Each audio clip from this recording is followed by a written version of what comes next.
The stars stretched and bent as the U.S. Defiant dropped out of faster-than-light travel. Captain Frank Miller leaned forward in his command chair. The view screen showed a new solar system, never before seen by human eyes. "All systems normal, Captain," said Lieutenant Susan Clark from her station. Her fingers moved across the control panel, checking the ship's status. Captain Miller nodded. "Send the report back to Earth. Tell them we've arrived at the target system." The year was 2157. Humanity had only recently figured out how to travel faster than light. The Defiant led a small group of scout ships. Their job was to explore new parts of space and find places where humans might live someday. "Captain, I'm picking up something," said Officer Alan Wright. He adjusted his headset. "There's a signal coming from the fourth planet." Miller raised an eyebrow. "A signal? Are you sure?" "Yes, sir. And it's not random. Someone or something made it." The bridge went quiet. This could be humanity's first contact with alien life. "Set course for the fourth planet," Miller ordered. "But keep your eyes open. We don't know what's waiting for us." As they moved closer to the planet, sensors detected large structures on its surface. Then Wright called out, "Captain." Multiple ships approaching from behind the planet's moon.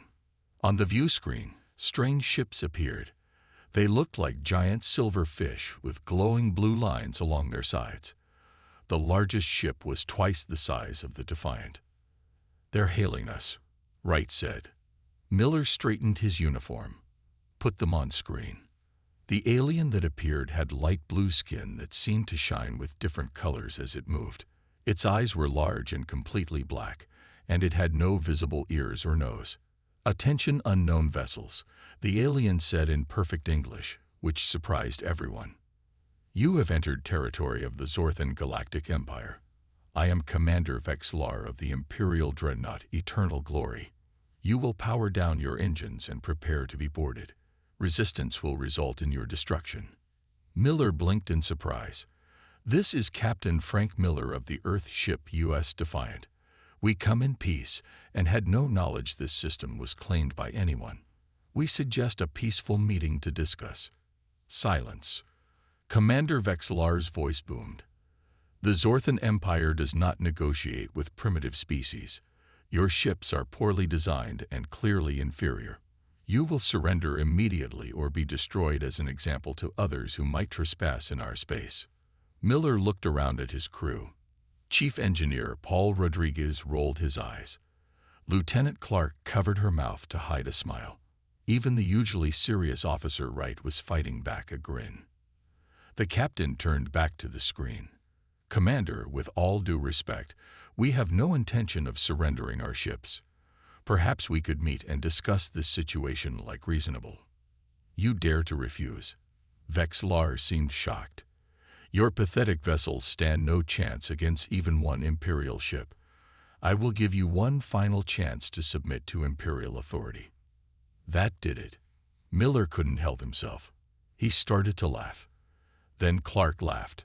Soon, the entire bridge crew was laughing. Commander Vexlar's face showed complete confusion. "Why are you making those sounds? Is this some kind of malfunction?" Miller tried to compose himself. "I'm sorry, Commander. It's just that. Where we come from, it's considered poor manners to demand surrender before even saying hello." You are laughing at me." The alien commander's skin flashed red with anger. "No species has ever dared to laugh at the Zorthan Empire. This insult will not stand." "We mean no insult," Miller said, still smiling. "But threats don't work well with humans. We've been threatening each other for thousands of years. We're kind of used to it." Vexlar turned to someone off-screen. "Target their lead vessel. Fire a Class 3 plasma burst. Let's see if they continue to laugh when they face Imperial weapons." The screen went dark. Miller's smile faded. "Shields up," he ordered calmly. "Let's see what they've got." A bright purple beam shot from the Zorthan ship toward the U.S. Defiant. The bridge crew tensed, but Captain Miller remained calm in his chair. The beam hit the Defiant's shields. There was a brief flash of blue light where the beam made contact. Then nothing. The ship didn't even shake. "Shield status?" Miller asked. Lieutenant Susan Clark checked her readings. "Shields at 98%, Captain. That barely tickled us."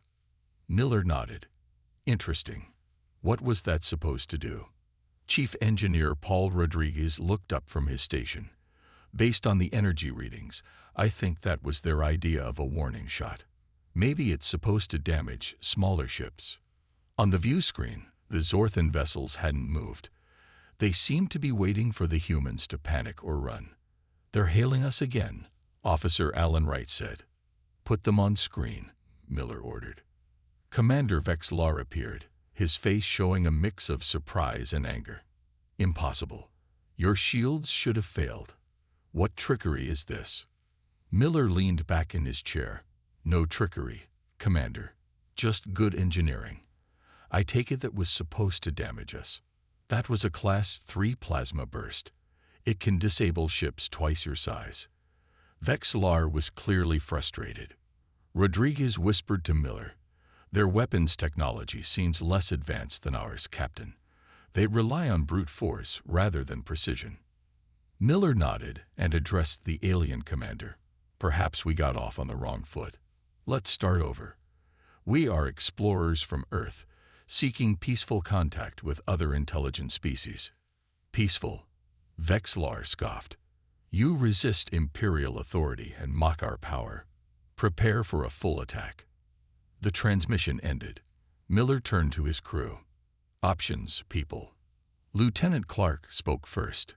"They outnumber us 5-1, but their weapons don't seem effective against our shields. We could fight, but I'd rather not start an interstellar war on our first contact." "Agreed," Miller said. "Any other ideas?"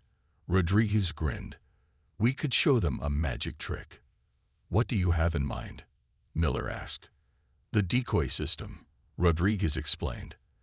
"They clearly don't understand our technology. If we deploy the holographic decoys, it might make them think twice." Miller smiled. "Make it happen." Rodriguez went to work on his console. Outside the ship, small devices launched from the Defiant. They spread out and activated, creating perfect holographic copies of the human ships. Within moments, instead of 3 human vessels, the Zorthans now faced what appeared to be 15. On the Zorthan command ship, Commander Vexlar stared in disbelief at his sensor screen. "Where did these new ships come from?" he demanded. "Scan them." A Zorthan officer with green stripes on his uniform worked frantically at his station. "The sensors show they're real, Commander. They just appeared." "Impossible." Vexlar slammed his 3-fingered hand on his chair. "Nothing can replicate that quickly." Back on the Defiant, Miller watched the confusion with satisfaction. "They're scanning us like crazy," Wright reported. "And I'm picking up a lot of chatter between their ships. They seem very confused." "Good," Miller said. "While they're distracted, are you making progress on decoding their communications?" Wright nodded. "Yes, sir. Their language translation matrix made it easier. I'm getting interesting information from their internal communications." "What kind of information?" "It seems the Zorthan Empire has been the dominant power in this sector for over 1,000 years, Wright explained. They've only encountered species that were less advanced or easy to intimidate. They genuinely don't know how to handle someone who isn't afraid of them." Miller considered this. "So we're dealing with bullies who've never been stood up to." "Interesting." "Captain," Clark called out, "the Zorthan ships are moving into attack formation." "Keep our shields at maximum," Miller ordered. "But don't power weapons yet. Let's see what they do." The Zorthan ships spread out, surrounding the real and holographic human vessels. "They're targeting the decoys too," Rodriguez noted with amusement. "They can't tell which are real." Miller smiled. "Send a message to Earth Command. Tell them we've made first contact with the Zorthan Empire, and we might need diplomatic support." As he finished speaking, the Zorthan ships opened fire. Beams of energy shot toward all the human ships, real and fake. Where they hit the decoys, The holographic vessels flickered but remained in place, confusing the Zorthans even more. "Now they're really confused," Wright said, listening to the Zorthan communications. "They don't understand why their weapons aren't working." "Let's keep them guessing," Miller said. "It's time they learn that humans aren't so easy to push around." Just as the Zorthan ships prepared to launch a full attack, a flash of light appeared at the edge of the system. A large human ship emerged from faster-than-light travel, followed by two smaller vessels. "Captain," Officer Wright called out, "it's the U.S. Intrepid. Admiral Howard is here." Captain Miller smiled. Earth Command had responded faster than expected. The U.S. Intrepid was the newest and largest ship in the human fleet.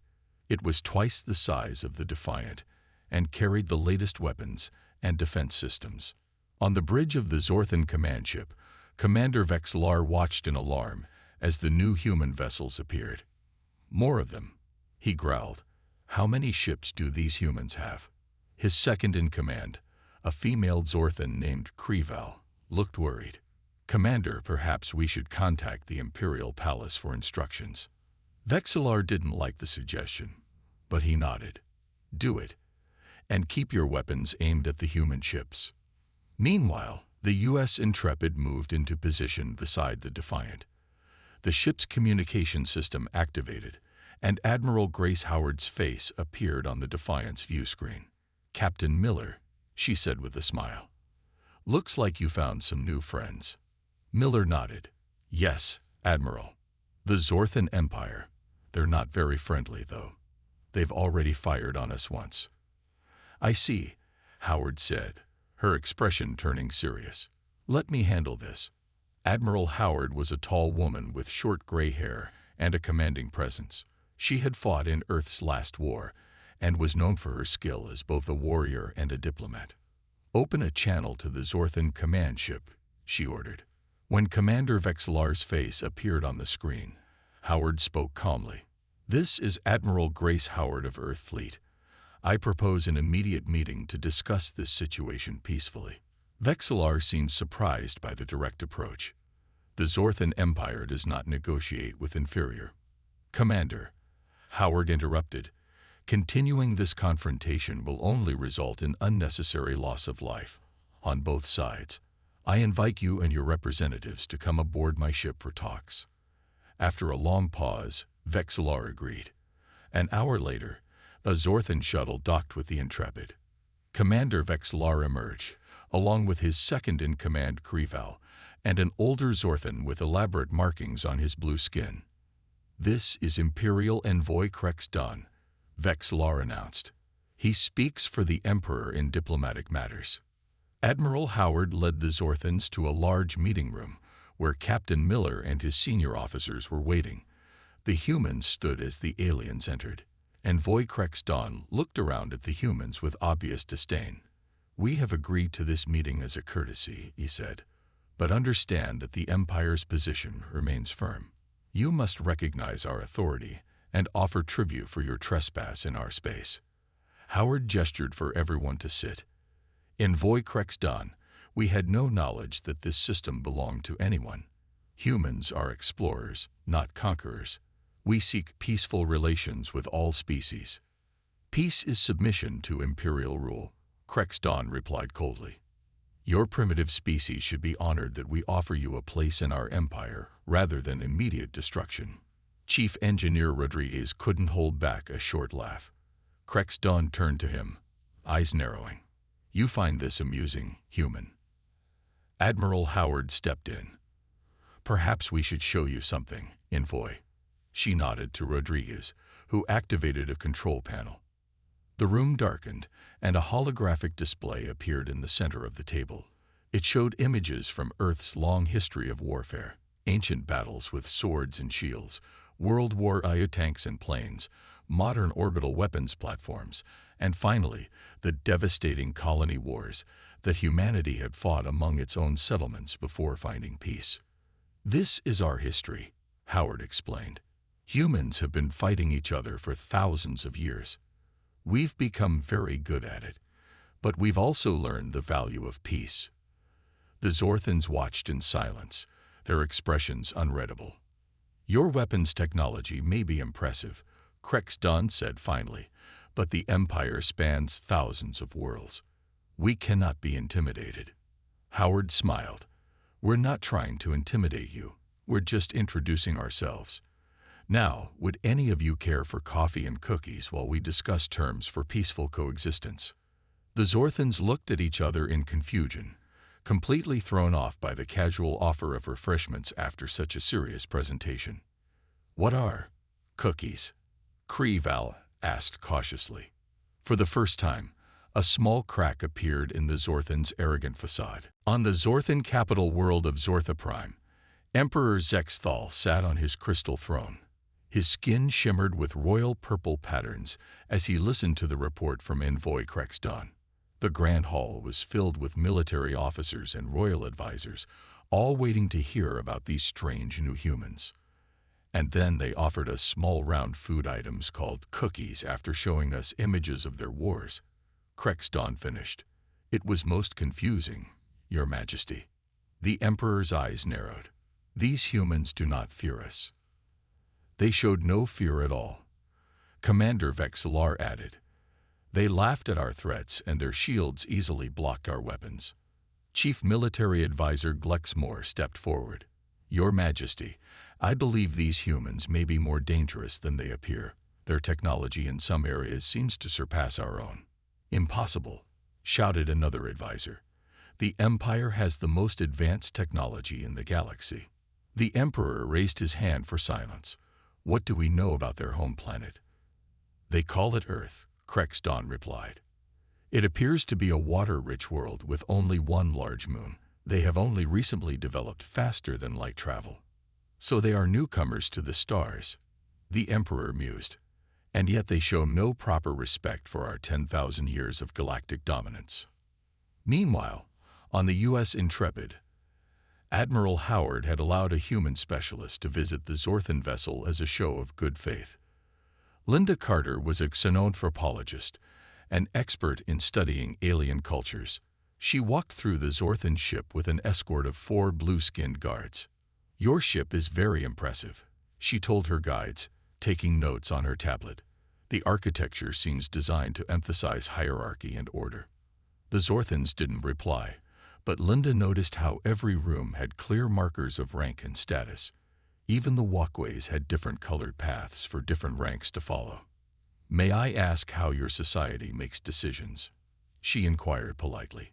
"On Earth, we have many different systems." One of the guards finally spoke. "The Emperor decides. Lower ranks obey. This is the natural order." Linda nodded, hiding her concern. The Zorthan society appeared completely rigid, with no room for individual thought or innovation. This might explain why they were so confused by human behavior.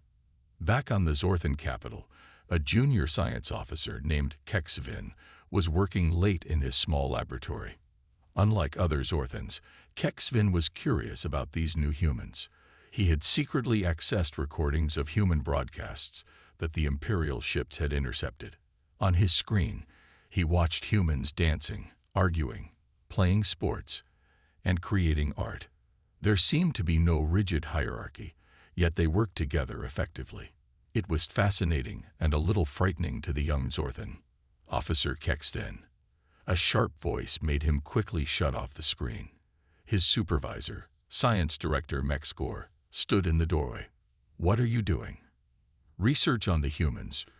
"Director," Kexvin answered quickly, "to better understand the threat they pose." The director nodded. "Good. The Emperor has called a full Imperial Council meeting. The human situation will be addressed." In the Grand Council chamber, Emperor Zexthal listened as his advisors argued about how to handle the humans. "We should crush them now, before they become a greater threat," shouted War Minister Vrextal. "But their shield technology could be valuable," countered Science Minister Lex Von. "We should study them first." The Emperor raised his hand again. "What concerns me is their laughter. In 10,000 years of Imperial history, no species has ever laughed at us. What does this indicate about their psychology?" An old advisor named Jexbin, known for his wisdom, spoke softly. "It shows they do not respect authority for its own sake, Your Majesty. They judge power by actions, not claims. This makes them unpredictable and potentially dangerous." The Emperor nodded slowly. "Then we must show them our power through actions. Prepare the Grand Armada. We will give these humans one final chance to submit to imperial rule. If they refuse, we will demonstrate why the Zorthan Empire has ruled uncontested for millennia." As the council meeting ended, Kexvin returned to his laboratory. He couldn't stop thinking about the humans and their strange ways. What would happen when the full might of the Empire confronted them? Would they still be laughing then? He had a feeling they might be. 3 days after the first meeting, the humans and Zorthans gathered again aboard the U.S. Intrepid. This time, a giant hologram of Emperor Zexthal himself appeared in the meeting room. His skin glowed with bright patterns that shifted with his mood. "Humans of Earth," the Emperor's voice boomed, "I have considered your presence in our galaxy. The Zorthan Empire has ruled these stars for 10,000 years. Hundreds of species have joined us, accepting our protection and guidance." Admiral Howard stood calmly facing the hologram. "We appreciate your long history, Emperor Zexthal. Earth hopes to establish peaceful relations with all galactic civilizations, including yours." The Emperor's skin flashed red. "Peace comes through proper order. Here is our demand. Humans will recognize Zorthan authority over all territories within 50 light years of our borders. You will share your shield technology with us as tribute. In return, we will allow you to continue your exploration under our supervision." Captain Miller, standing beside Howard, felt his jaw tighten. The Emperor was demanding everything and offering nothing. Admiral Howard's expression didn't change. "Emperor Zexthal, while we respect your civilization, we cannot accept these terms. Humans do not surrender their independence or their technology under threats." The Emperor's hologram grew larger, towering over them. "This is not a request. It is an imperial decree.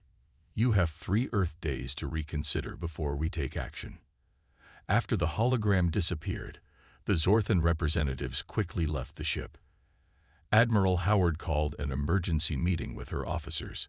"We need to contact Earth immediately," she said. "The Zorthans are preparing for war." Officer Wright spoke up. "Admiral, I've been monitoring their communications. They're mobilizing something called the Grand Armada. Apparently it's a massive fleet of warships." Howard nodded. "Send the message to Earth Command. Priority 1. Meanwhile, 3 more human exploration fleets had entered nearby star systems, unaware of the growing tension. Each fleet sent standard greeting messages announcing their arrival, following normal human protocol for peaceful exploration. On Zortha Prime, alarms sounded throughout the Imperial Palace. "Your Majesty." War Minister Vrextal rushed into the throne room. "Human ships have appeared in 3 more systems. They are surrounding us." The Emperor rose from his throne. "So they planned an invasion all along. Clever. They distracted us with talks while positioning their forces." "What are your orders, Emperor?" asked the War Minister. "Deploy the Grand Armada," Zexthal commanded. "All 10,000 ships. We will crush this human threat once and for all." Back on Earth, President Kevin Moore sat in the Oval Office, reading Admiral Howard's urgent message. His advisors filled the room, their faces serious. "The Zorthan Empire has given us an ultimatum," the President said. "They want our shield technology and our submission." General Bill Foster, head of Earth Defense, spoke first. "Mr. President, if their fleet is as large as reported, we could be facing a serious threat. But our technology appears to be more advanced in some areas." The President nodded. "What are our options?" Linda Carter, the xenanthropologist who had visited the Zorthan ship, raised her hand. "Sir, based on my observations, the Zorthans have an extremely rigid culture. They can't understand our more flexible approach. They only respect shows of strength. So we need to show them our strength," the President concluded. But I want minimal loss of life on both sides. We're not looking to start a galactic war. I have an idea, said Defense Secretary Ron Pottle. Project Lighthouse. The room went quiet. Project Lighthouse was one of Earth's most advanced defensive systems, designed to disable enemy weapons without destroying ships. Will it work on their technology? Asked the President. We believe so, Secretary Pottle replied. And it sends the right message. We can defend ourselves without needing to kill. President Moore stood up. Contact Admiral Howard. Tell her to prepare Project Lighthouse and send a message to our other fleets to maintain position but avoid provocative actions. As the meeting ended, the President looked out the window at the night sky. Somewhere up there, an alien empire was preparing for war against humanity, but Earth would not back down. Let's see if they're still demanding tribute after this, he said quietly. The star system near Epsilon Indi became the gathering place for the largest space fleet the sector had ever seen. 10,000 Zorthan warships formed a massive wall of silver and blue, their weapons primed and ready. At the center flew the Imperial flagship, Eternal Dominion, 5 times larger than any other vessel. On its command bridge, Supreme Commander Tex Val watched with satisfaction as the last ships took position. The formation is complete, Supreme Commander reported his aide. The human ships are directly ahead. In comparison to the massive Zorthan armada, the human fleet looked tiny. Just 30 ships gathered around the U.S. Intrepid. Open a channel to the human vessels, Tex Val ordered. Admiral Howard's face appeared on the massive view screen. She looked calm despite the overwhelming force facing her. Human Admiral, Tex Val began. You see before you the might of the Zorthan Empire. 10,000 warships, each capable of destroying planets. This is your final opportunity to submit to Imperial rule. Surrender now, or be destroyed. Admiral Howard didn't seem impressed. Supreme Commander, we have no desire for conflict, but we will not surrender our independence. I suggest you reconsider your approach. Tex Val laughed. You are either very brave or very foolish. Perhaps both. You have 1 hour to change your decision. After that, we attack. As the transmission ended, Captain Jack Nelson of the U.S. Challenger approached Admiral Howard on the Intrepid's bridge. Admiral, Project Lighthouse is ready, he reported. All systems are in place. Howard nodded. And the timing? Perfect. The Zorthans have positioned their ships exactly where we want them. Good, Howard said. Let's proceed with the plan. Exactly 1 hour later, Supreme Commander Tex Val stood proudly on his bridge. The humans have not surrendered, he announced to his officers. Prepare all weapons. Target their flagship first, then work outward. Yes, Supreme Commander, his weapons officer responded. All ships report ready to fire on your command. Tex Val raised his hand dramatically. Fire. Nothing happened. I said fire, he repeated, louder this time. The weapons officer frantically worked his control panel. Sir, weapons are not responding. Something is interfering with our targeting systems. All across the Grand Armada, Zorthan officers were reporting the same problem. Weapons systems were offline. Engines were reduced to minimal power. Even communications between ships were becoming difficult. On the bridge of the U.S. Challenger, Captain Nelson monitored the situation. Project Lighthouse is working perfectly, Admiral, he reported over the secure channel. All Zorthan weapon systems are disabled. Their ships can still maintain life support and basic functions, but that's about it. Admiral Howard nodded. Excellent. Major Bennett, you're up. Major Olivia Bennett, the best pilot in the human fleet, saluted. Yes, Admiral. She left the bridge and headed for the shuttle bay. Minutes later, a small human shuttle launched from the Intrepid. Supreme Commander Tex Val watched in disbelief as the tiny shuttle approached his armada. What is this? One small ship? Even more surprising, the shuttle began flying between the Zorthan vessels, weaving through their formation with incredible speed and precision. The Zorthans could only watch helplessly as the human craft performed maneuvers that should have been impossible. Their pilot is showing off.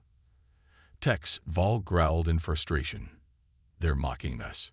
Inside the shuttle, Major Bennett smiled as she guided her craft through another tight turn between two Zorthan battleships. Having fun yet? She asked over the open channel that all Zorthan ships could hear. After completing her demonstration, Bennett flew the shuttle directly in front of the Imperial flagship's view screen, so close that Tex Val could see her waving at him through the shuttle's front window.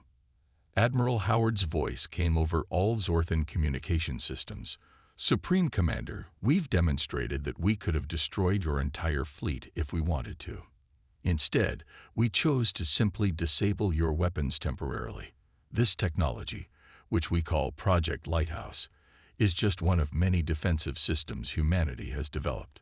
The Supreme Commander's skin had turned pale blue with shock. How? How is this possible?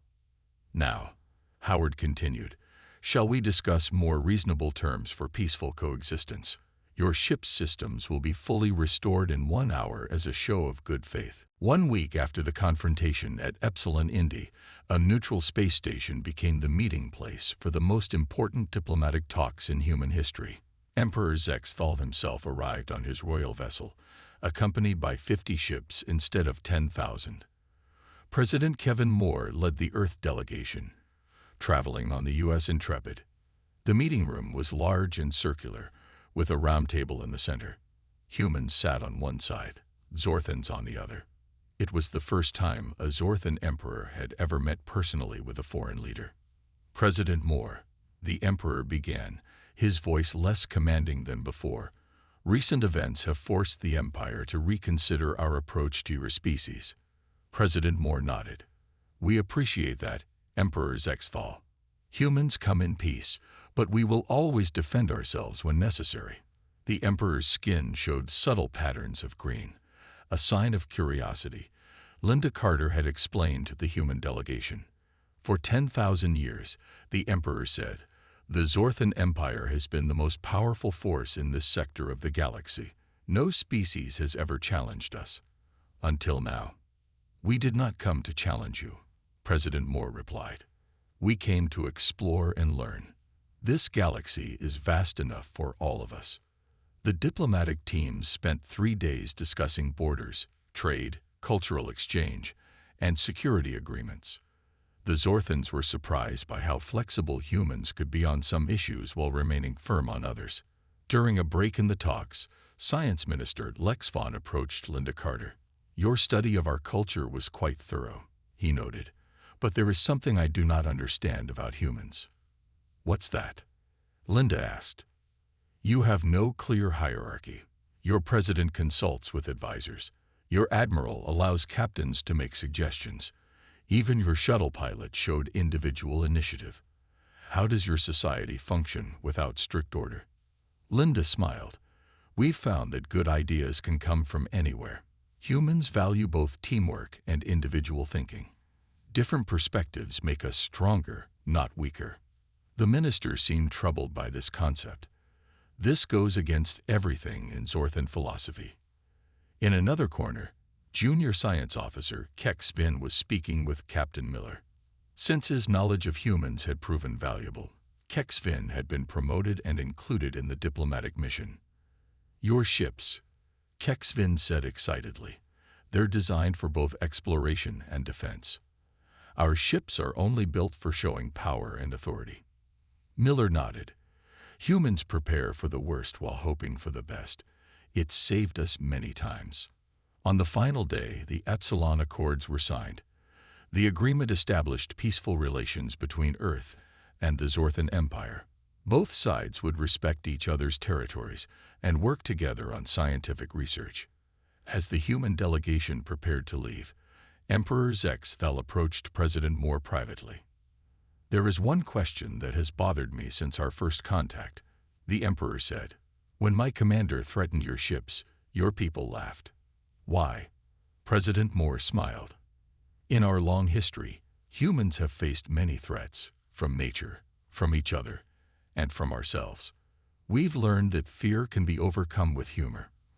When someone tries to scare us with big talk, sometimes laughter is the best response. But weren't you afraid of our power? The Emperor asked, genuinely puzzled. We respect power, Moore explained, but we don't fear it automatically. Humans judge others by actions, not words.